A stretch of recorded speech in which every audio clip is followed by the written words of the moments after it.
Good day to you. You know, human beings are really capable of some incredibly self destructive things for no reason, are they not? Yeah, people really do some really crazy, damaging things to themselves without apparently reasoning through what they're doing, like the person who drinks so much and gets a DUI, or the person who is so overcome by feelings of, I don't know how else to say this, horniness, that they violate an oath of marriage and end up ruining the marriage and a divorce coming forth. Or a person who is so in love with the taste of something to eat that they eat so much of it that they cannot help but, over time, especially if they continue that habit, to become increasingly unhealthy because of their weight. Why do people do things to themselves like that? I think this is where our chapter comes in for today's class, because it is all about those psychological urges that people feel that are in many ways irresistible.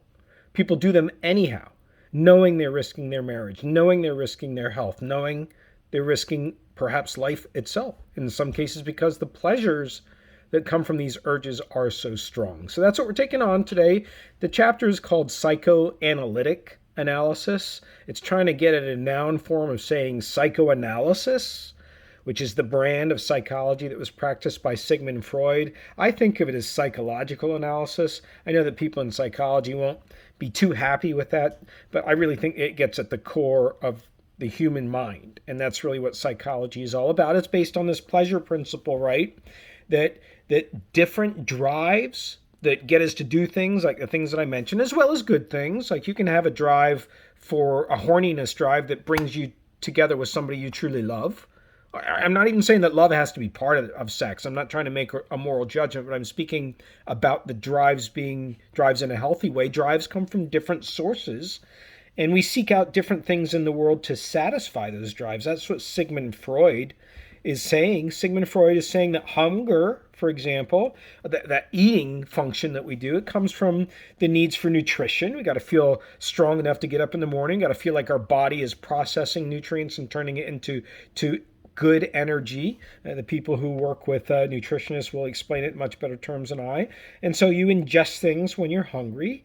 And the need for sex comes for the need for sex, just plain, pure, and simple. And it's satisfied not only by contact with other people, but also contact with yourself and also contact with objects. That's an important part of Freud's psychoanalytic analysis, psychoanalysis, Freud's psychology analysis. Much of it is sexual. Just got to flat out say, and you're seeing it right away from the very beginning. One of the core concepts to Freud's approach to studying what will eventually become an approach to media criticism is the reality principle. The reality principle is where drives are curbed by social convention or law. And if it were not for those laws and conventions, those drives may become too destructive. Like some people believe that they should be able to have polymorphous relationships, that they should be able to have sex with as many people as they want. I mean, certainly swingers, they believe that. And so what about the law? Does the law follow them in that way in terms of dividing up property if one person who is with many others is deceased? No, the law recognizes a partner, and I can't remember the term off the top of my head. It's your benefactor. You know, you have to put all of this into law. So the law is the reality. The reality is that kind of behavior is going to be curbed by laws in that way. And similarly, customs. If you look at sex and you want to have sex with more than one person, customs are pairing, right? It's either with one other person, either boy, girl, boy, or transgendered and other variations of the kinds of ways of looking at people that I just mentioned. That would be really the way that people would live their lives if they could, but they're going to run in, or some people I should say, but they're going to run into, and maybe just when they're younger, but maybe they're going to run into lots of negative feedback that they get from, oh no, you can't do that to somebody, they're in love with you. You know, so those are customs that curb our behavior. So the reality principle is really about how we have these drives and they're always being curbed, which kind of sets up Freud's analysis to say that, you know, looming beneath human beings are these urges that are not being let out in healthy ways, and they can come out in really wrong ways if they're repressed, like rape or like overdoses or like obesity. And so those urges come out in other ways. At least that's the way I look at it. And we have this term, the Freudian slip. Do you know about that? It's when you say something that supposedly reveals your subconscious. Like I had a student deliver a speech in my class one day, and she started the speech by saying, "I'm a biology major, and today what I want to talk to you about is the most important orgasm." And she went, "Oh, organism. I mean organism." Okay, so innocent mistake, right? Not according to Freud. Freud's saying that's your subconscious speaking. That is a Freudian slip. You're revealing because all the rest of the time you're repressing because of these curbs that are put on your drives, the satisfaction of those drives. And so occasionally you slip up. Like you can't be vigilant all the time. Occasionally you leave the door open and the dog runs out of the house, and that's what we're getting at here. Key to Freud's analysis also is the interpretation of dreams. Dreams are a very important method that Freud uses to understand people. The old paradigm was Sigmund Freud, who was an Austrian, and he's portrayed with this bald head and this goatee, and he's sitting in an armchair, and his patient, client, however you want to look at it, is laying on a couch with their head back, and then he's going into deep psychoanalysis. And so he's going to ask about dreams. That's Freudian psychology. He's going to ask about dreams, and they're going to look at three dimensions, both Freud and the client. They're going to look at the unconscious. And the unconscious is when there's a drive that you have, but it's frustrated and it gets repressed into your unconscious. Like you don't even know that you have it.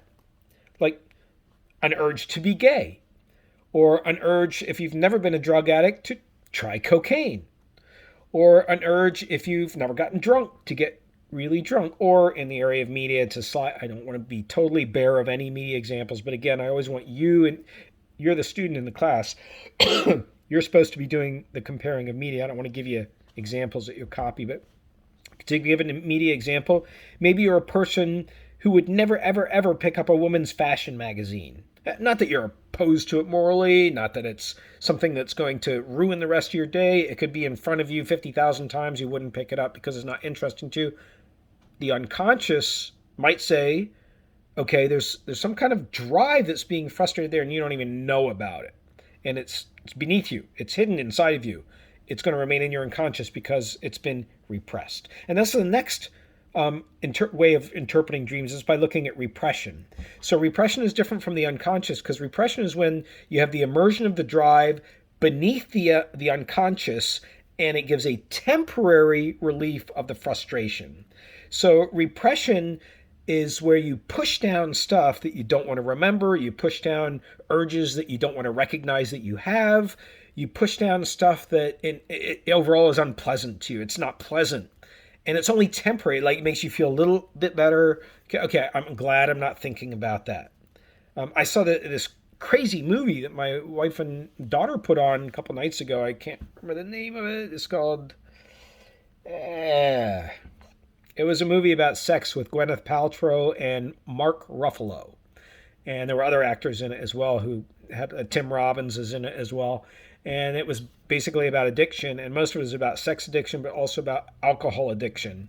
And it had people who in the film were presented as they'd really overcome. They had given 5 years. They had the medallions, 5 years without sex.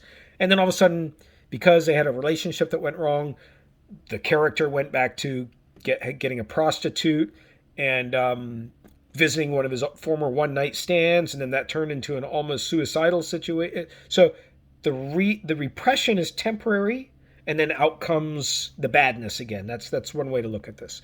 And then thirdly, when you look at dreams, you're looking at the preconscious.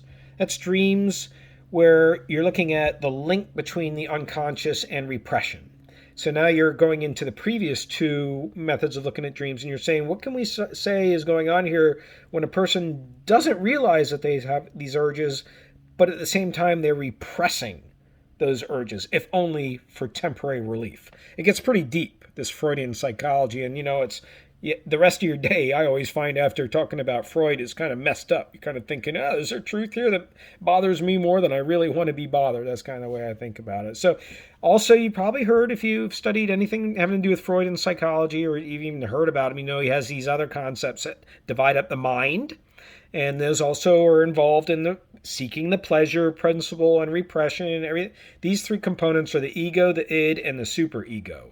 So ego, we use that in common language. We talk about as, you want attention, being self-centered. Freud kind of means that, but it's not really about that. It's about the ego is keeping the id in check.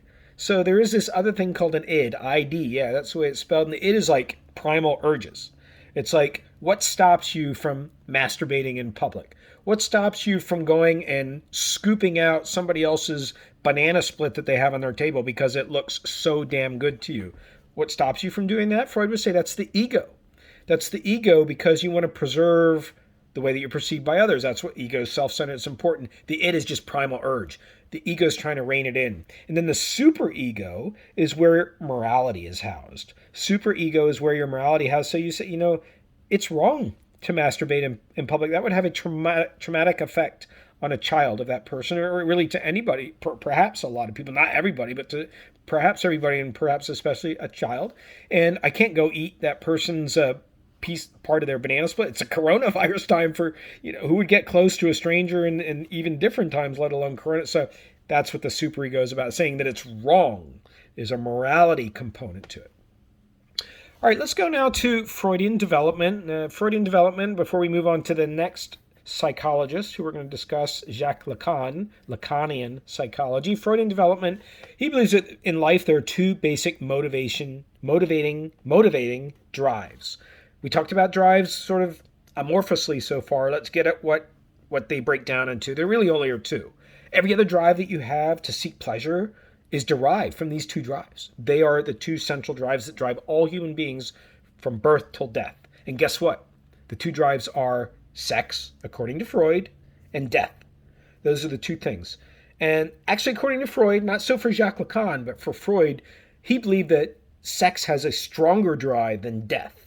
And that's why, again, you have so many people who mess up relationships. But again, you can say relationships are customary expectations, and the human being is naturally not necessarily a monogamous sexual human being. It's up for you to debate. But the central point here is that sex is what's motivating people to take action, as well as death, avoiding death.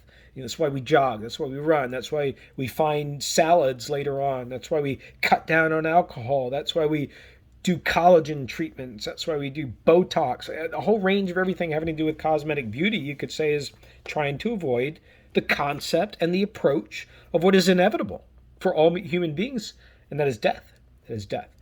And he says that because sex is so important, we need to look at it more deeply than death. So now we're going to look at some of the phases that people go through as they go through a sexual development throughout their entire being. And this gets real personal, let me tell you. The first one is the oral phase, and that's their sucking phase, right? You're just sucking your mother's breasts. If you have a pacifier, it's sucking a pacifier. It's really putting anything in your mouth. My wife and I used to go crazy with my son. He'd eat sand when we go to the beach. He was definitely in the oral phase. You got to have something sucking. A lot of people, I don't know if this is true or not, say that's often related to a person who's addicted to cigarettes because they got to have that oral succulent fixation satisfied. That's for others to decide. Next up, this is really pleasant to talk about, is the anal phase. The anal phase is kind of as it suggests. It's, after all, a metaphor that's coming from the rectum.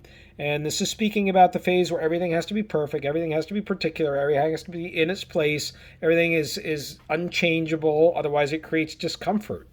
And in the anal phase, though, you also start to become, I don't know how else to say this, but fascinated with your own anus as part of the anal phase, realizing that you have this other orifice that does not get as much attention as your mouth or your vagina or your penis. I mean, to say it bluntly, in your ears, there's another orifice. In your nostrils, you have this anus. So it's building into a sexuality that people develop, and then later becomes a phase that Freud would say people satisfy with sexual toys and kinds of sex. You know what I'm saying? The last phase is the phallic phase. This phase is heavily tilting Freud towards a masculine approach to his trade. You could say that he is a patriarchal scholar. He's only looking at it from the male perspective. It's not inclusive of women. It's not a kind of scholarship that we would celebrate today because it does favor the male, at least in this dimension, because the phase is called the phallic phase. It talks about the penis as being something that everybody envies, but especially the woman. So yes, Freud is also tilted very much towards heterosexuality. The next two chapters won't be, by the way. And Freud says that everybody goes through this phase, but particularly men, where he actually uses the word worship, where this phallic looking thing, it could be anything. It could be a soda can, it could be a lighter, it could be a pen, it could be, what looks like an actual penis, a cock, whatever you want to talk about it as. That's what this phase is, this worship. And he actually goes so far to say as women are regretful and remorseful that they don't have a penis. And so they have to deal with those thoughts and feelings, which leads them to later sexual gratification through the simulation of having a penis. I mean, that's how deep Freud gets. So in essence, Freud says that the failure to give in to these states that you have, failure to give in through socially sanctioned sex activities, meaning the stuff that we're told that is normal versus stuff that we're told is not. If you don't give in to that, you're gonna end up with a psychotic mental state. That's what Freud said. If you don't satisfy those urges. All right, enough with Freud. We're moving on to Jacques Lacan now. Jacques Lacan, Frenchman, and he says that language plays a greater role in satisfying our drives than sex when it comes to an infant's development. So Freud looked at the infant going through the oral phase, the anal phase, the phallic phase. Lacan is saying, no, language is very, very important. And, before we even get into Lacan, I am reminded of when my wife and I had kids and we went to birthing class. One of the nurses said, your child is going to know your dog before they're born. We said, what do you mean by that? And she said, well, the child will be in the womb and the child will hear the dogs barking and it will become a familiar and welcome and comforting sound. And when the child comes out. And that's what I think of when this language is really important. Is it more important than sex? I don't know. I mean, Lacan says that all drives are essentially the death drive. And yes, sex plays a role, but all drives are the death drive. But language has a lot to do with the way that people are able to satisfy those urges, to talk about them. I mean, you can say that's why we have the whole occupation of therapy, right? To help people who have urges. I mean, what do you do with people who are convicted pedophiles, right? I've talked to psychologists who have said those people, they can never not be fixated on having sex with a child. That is what turns them on. You cannot change that. So they need to be separated from people forever so that they never do that. I mean, that is kind of what we're getting at here with the worst possible example, of course. It's all about using language. And in this case, imprisonment too, but language to talk a person out of it, to get them to perceive they can be healed, they can be better, etc. But the death drive is more important to Jacques Lacan. And he also says that once a drive achieves its object, like the avoidance of death is what we're talking about here. Once you feel like you've skipped death, like I feel like I skipped death a couple weeks ago with COVID. I thought, I'm going to expire. It's too much on my body. Something's going to give out. Once you escape that, it provides a satisfaction, but it doesn't last forever. So for me, I'm like, I'm going to appreciate life in a great way. Every day is going to be a fantastic day. I'm going to be so happy. I'm going to smile at the flowers. And a couple of days, I was like, all right, who took the car keys to my car? This really pisses me off. I want to drive my car. That kind of thing. So those satisfactions are temporary, is what Jacques Lacan is saying, especially in the chase of avoidance of death. He did also talk about a triad. We have the triad for Freud, which is ego, superego, and the id. For Lacan, it's the need, which is biological. Starts out as a biological need, and that's why he says the avoidance of death is most important, because the need to survive is stronger than the need to procreate from sex. He says next up in the triad is demand. The demand is to make that need symbolic. It's like when a person in their 50s says, I'm going to be moving to Florida. I don't like winters anymore, too much on my knees, and I want to have some years where I can go around and fish and play golf. What they are also saying is they want to extend their life, or at least keep it from being shortened. That's kind of what they're saying, and that's a biological need that's being expressed. It's being expressed in the way that they talk. See how language is playing a very important role in Jacques Lacan's analysis of the human psyche, the human psychology, because talking through that is satisfying that need.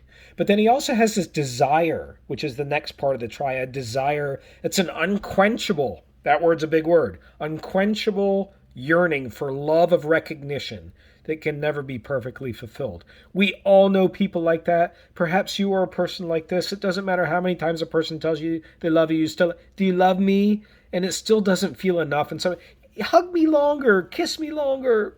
These kinds of things, That's what he is saying goes on in everybody's development is natural. He's saying, so again, to talk about that in a therapy session or between friends, etc., talk about it with yourself. The role of language in Jacques Lacan's analysis of the psyche is very, very different. Lacan says that we have biological needs and they're expressed by symbolic demands, and that this leads to a motivation once the parameters have been discovered. So once we learn what's possible, is it going to therapy? And I keep mentioning that maybe 2 times. Is it taking a walk in the woods and clearing your head? Is it going out and getting bombed? That's where you consider parameters and then decide how you're going to proceed. Lacan also went on to say that there are 3 orders of the human experience. You got 3 orders. You got the imaginary, you got the symbolic, and you've got the lack. So the imaginary is a space in which a child learns to make demands that, for the most part, consist of chaotic images and sensory impressions. The child learns that they can make demands. So for a mother who has a breast that they want to latch onto, they just simply, that's a child in this phase. It's a space. Another way the child does it by crying. The adult comes to, when they cry, oh, here comes mom. That's the imaginary space. You're learning to make demands as a child. And then you come to the symbolic phase. And that's where you start to learn that there's a cultural order to the meaning that you can express in your words and symbols. Like you can't just, even as an adult, we have lots of those, right? You can't walk into a church and say, what the fuck is this? You can't do that. That's not respectful. And the opposite is true too. If you were going to an atheist gathering, you probably couldn't go on and say, God bless everybody. There are symbolic rules that hold people into place. Those are what emerge later on in child's development. Next up is the lack thereof, and that's the part of the self that gets lost in the translation between the orders. It's the part of you that gets reduced, that gets taken away, diminished, the stuff that you've had to give up on because society doesn't tolerate that from you. It doesn't allow you to be a female mathematician or a female engineer or a transgendered health official. Society is placing these things on, so that's where the lack comes into it. Now let's move on to, generally speaking, what Lacan's work and what Freud's work did to the field. It created the psychoanalytic study of media. It's a whole field. Media are designed, we know, to be subconscious. They are to appeal to our subconscious urges. I mean, we have lots of sex stuff that is cut into films, just quick stuff. We have cameras focusing on cleavage. We have extra sound effects when people are kissing of their saliva exchanging. We have stuff that is in films that runs so deep that they add, and that's just films. And then there's everything that's on the web, and you know what's on the web, and maybe even know what's on the dark web, the underweb, the shadow web, whatever you want to call it. There's a lot of stuff out there that speaks to this. It's out there to take advantage of people's urges that they can't control, those mostly sexual urges and the urges to avoid death. Within the field, the phallic symbol that we still use today to discuss things like the Washington Monument, we still use that. That's actually a term in the field. It's called phallocentrism, and that's where images of the penis carry connotations of power and dominance. So that's what that cock is supposed to demonstrate, power and dominance, and that's what phallocentrism tries to analyze. If you see a male with a gun in a film, you can say that we're going to perform a phallocentric analysis, and we're going to say what he's really doing is he's really expressing a sexual urge of an erect penis through the symbolism of firing a gun. Pretty heavy stuff, right? In a phallic culture, the penis functions, again, as the object of everybody's desire. That is Freud's original proposition. Lacan followed it as well. So we're going to wrap up here by talking about 3 areas that psychoanalytic studies have been applied specifically in media. We're going to finish those off with here. And the first one we're going to talk about is apparatus theory. Apparatus theory says you take a look at the environment and the machinery. That's what an apparatus is, right? This is an apparatus of my body right now. It's a vessel that's delivering a liquid to me when I open it. So it's looking at the environment, what's around you, and the machinery of the theater that activates motivations amongst spectators. So the theater takes place in the media content, and the people who are consuming are the spectators. So within apparatus theory, you're looking at the interaction of the stuff that you're feeling and holding, including using pornography at a laptop computer, including gorging on chocolate chip cookies while you're watching a film, including putting on skin lotion to avoid the slowing down of aging process while you're watching the news, all examples of stuff we talked about earlier, that fits in with also what's motivating you to do these things in the context of media. So maybe the content you're looking at is making you nervous because it's portraying a relationship that seems to be healthy and funny, but you're not in that kind of relationship. Maybe you're looking at people who are living a life that is really nice. They have a boat, they have a swimming pool, and you don't have that kind of life. So you deal with it through these other satisfactions of urges. That's what apparatus theory kinds of gets at. And there are different ways of looking at it. Christian Metz is one of the thinkers in this area. He looks at identification. That's the relationship between the viewer and the screen. So is the TV show that you're watching, is it your eyes? Like, are you positioned as a camera and you go around and that's the way you are? Or are you positioned as a spectator? Like, does the actor turn to you and say, what do you think? Pointing the finger, and the only person who's looking right at that screen right now is you. Are you positioned that way? Are you a bystander? Are people just over there and like you get special views of them? Like somehow you're standing in the closet when a murder is taking place. Is that what's going on? You look at identification. Then you look at scopophilia. There's a new word for you, right? Scopophilia, and that's the pleasure that comes from looking. So you see an attractive part of a person's body. Pick your part of their body. And you're fighting, looking at it, especially if you feel it's going to disrespect them. If there are women looking at their breasts, if there are men looking at their crotch. But you can't resist. You do it anyhow. That's the pleasure that you can't avoid that comes from looking. Then you've got voyeurism. Voyeurism is the process of experiencing pleasure by watching the desired object from a distance, in secret. You're not part of it. We have a whole style of sex films that are called that, voyeurism, right? It's all about watching others. We have a sexual practice that some people participate in, I believe, in reading about it, that they enjoy watching others have sex with their partners. That's voyeurism. You're getting the pleasure, but it's from a distance. And then we have fetishism. Fetishism is not defined quite the way that it is in the sexual world. Fetishism, from a psychoanalytic perspective, is the structuring of a person as a source of sexual pleasure. The structuring of a person. And to explain that, we want to go back to Freud's concept of the Oedipus complex. Oedipus was a Greek god, if I remember right, Oedipus, the Oedipus complex. And that's where you have penis envy being interpreted as the mother is something that the young male falls in love with and then treats as an object of pleasure that he must protect. And that may even include against the father, as strange as that sounds. So the son protects the mother because he's sexually attracted to the mother. I'm telling you, Freud really had some crazy things a lot of people think about. Maybe crazy is not the word. No, definitely crazy is not the right word there. But these kinds of thoughts really turn you on your head, at least most people anyhow. All right, let's move on now to the male gaze. The male gaze is a common concept used, especially we're going to look at a lot when we look at homosexual analysis and bisexual analysis and transsexual analysis, which will be taking place under the broad banner of feminist analysis, which will be taken on next in this class. But the male gaze is used here too, and it's basically where you have that visual pleasure that takes place, but it's different for men than it is for women. So for men, the male gaze that brings pleasure is men are defined by the presence of a powerful phallus. So if you're a heterosexual man, you have a male gaze that appreciates a man who has a strong phallus. If you're a heterosexual woman, you have the same appreciation. That's the way it is for men. But for women, it's different because for women, you're defined by the absence of a phallus. So a woman who acts in a way that is not masculine, even though that's not got like the physical dimension of a phallus, that's being less than a male.